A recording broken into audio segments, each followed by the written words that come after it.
Harun al-Rasyid, pemimpin yang mencintai sunnah dan ulama. Pemutarbalikan fakta hampir terjadi di setiap babak sejarah Islam. Kejadian yang baik disusupi berita bohong dan palsu, kemudian dinilai menjadi kejadian buruk. Tokoh panutan ditampilkan menjadi antagonis yang layak dapat cercaan, bahkan doa jelek. Masyarakat awam pun gamang. Bagian mana dari sejarah Islam ini yang patut jadi teladan? Akhirnya, generasi muda Islam tumbuh dengan kekaguman dengan tokoh-tokoh penjajah yang jauh dari nilai-nilai Islam. Dan mereka benci dengan pahlawan-pahlawan yang memperjuangkan keluhuran agama mereka. Di antara tokoh yang menjadi sasaran penghancuran karakter adalah Khalifah Abbasiyah, Harun ar-Rasyid rahimahullah. Para perusak sejarah Islam mencoba menggambarkan image Harun ar-Rasyid dengan tampilan seorang pemabuk. Malam-malamnya adalah hidup foya-foya, seorang diktator yang dikelilingi selir dan para penari. Mengapa image ini perlu ditampilkan? Karena beliau khalifah terbaik Abbasiyah, pengibar bendera jihad, dan sangat besar perhatian terhadap ilmu dan ulama. Seorang figur teladan yang ingin dibuat sebagai pecundang yang mengecewakan. Harun ar-Rasyid diangkat menjadi khalifah pada malam Sabtu, tanggal 16 Rabiul Awal, tahun 170 Hijriah, bertepatan dengan 14 September 786 Masehi. Ia menggantikan kedudukan ayahnya yang wafat, Khalifah Al-Mahdi. Saat diangkat menjadi pimpinan tertinggi kerajaan, Harun ar-Rasyid baru menginjak usia 25 tahun. Memuliakan ulama. Harun ar-Rasyid adalah seorang raja yang dikenal memuliakan ulama. Ia begitu mengagungkan agamanya, tidak suka perdebatan dan banyak bicara. Dan ia sangat mencintai sunnah Nabi Sallallahu Alaihi Wasallam. Dalam beberapa risalahnya, Al-Qadhi Iyad memiliki kesan yang mendalam pada figur Harun ar-Rasyid. Beliau mengatakan, "Tidak ku ketahui seorang raja pun yang bersafar menempuh perjalanan belajar kecuali ar-Rasyid. Ia berjalan bersama dua orang anaknya, Al-Amin dan Al-Ma'mun, untuk mendengar kajian Al-Muwatta yang disampaikan oleh Imam Malik rahimahullah." Saat akhir hayat sang khalifah, Abdullah bin Al-Mubarak bersedih. Ia duduk penuh duka, sampai orang-orang pun menghiburnya. Abdullah bin Al-Mubarak adalah salah seorang ulama tabi'in, seorang yang soleh dan wara. Orang seperti beliau bersedih dan menangis ketika Harun ar-Rasyid hendak wafat.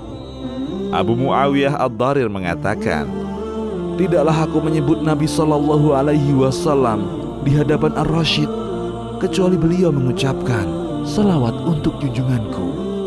Kemudian aku riwayatkan sebuah hadis kepadanya. Rasulullah Sallallahu Alaihi Wasallam bersabda, sungguh aku ingin berperang di jalan Allah, kemudian terbunuh, kemudian hidup kembali, kemudian terbunuh lagi." Mendengar hadis itu, Harun ar-Rasyid menangis terseduh-seduh. Hadis ini lengkapnya adalah sebagai berikut. "Demi zat yang jiwaku berada di tangannya, aku berandai berperang di jalan Allah, kemudian terbunuh, kemudian hidup kembali, kemudian terbunuh lagi, kemudian hidup kembali, kemudian terbunuh lagi." Hadis riwayat Al-Bukhari. Hadis ini menggambarkan tentang pahala jihad dan bagaimana keberanian Rasulullah Sallallahu Alaihi Wasallam. Wafat di medan perang bukanlah kematian yang ringan. Wafat di medan perang adalah kematian yang memakan waktu. Berhadapan dengan sesuatu yang menakutkan, melihat darah terkucur, dan rasa sakit yang tidak sesaat. Tapi beliau berani melakukannya dan berharap pahala besar dari amalan jihad. Mendengar hadis ini dan semangatnya Rasulullah Sallallahu Alaihi Wasallam dalam memperjuangkan Islam dan mendapatkan pahalanya, Harun ar-Rasyid menangis terseduh-seduh. Anda baru saja membaca hadis tersebut. Bagaimana perasaan Anda?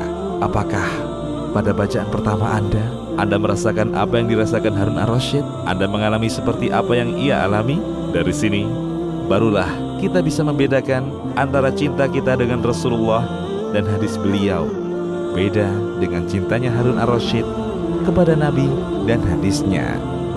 Diriwayatkan oleh Imam Ibnu As-Sakir dari Ibnu Aliyah, ia berkata, Harun ar-Rasyid menangkap seorang zindik yang rusak akidahnya. Ia memerintah agar si zindik ini dipenggal. Si zindik ini berkata kepada Harun, engkau tidak akan memenggal kepalaku. Aku akan membuat orang-orang terhenti dari ulah burukmu. Jawab Harun. Si zindik ini berkata lagi,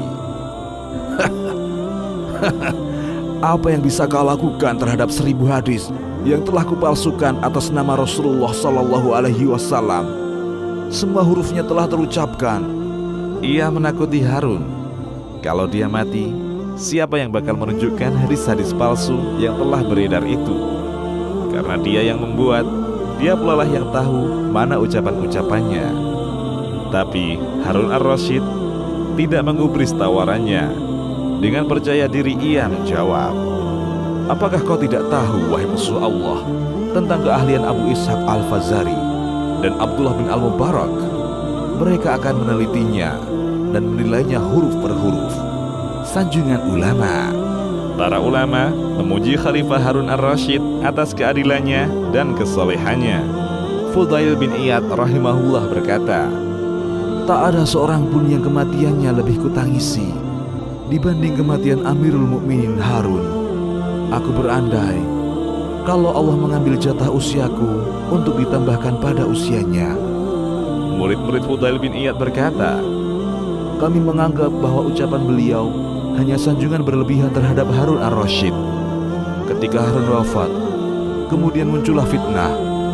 Khalifah Al-Ma'mun menyebarkan pemahaman khalqul Quran di tengah masyarakat. Kami pun berkata, guru kita sangat paham terhadap apa yang ia ucapkan. Demikian, Allahu a'lam.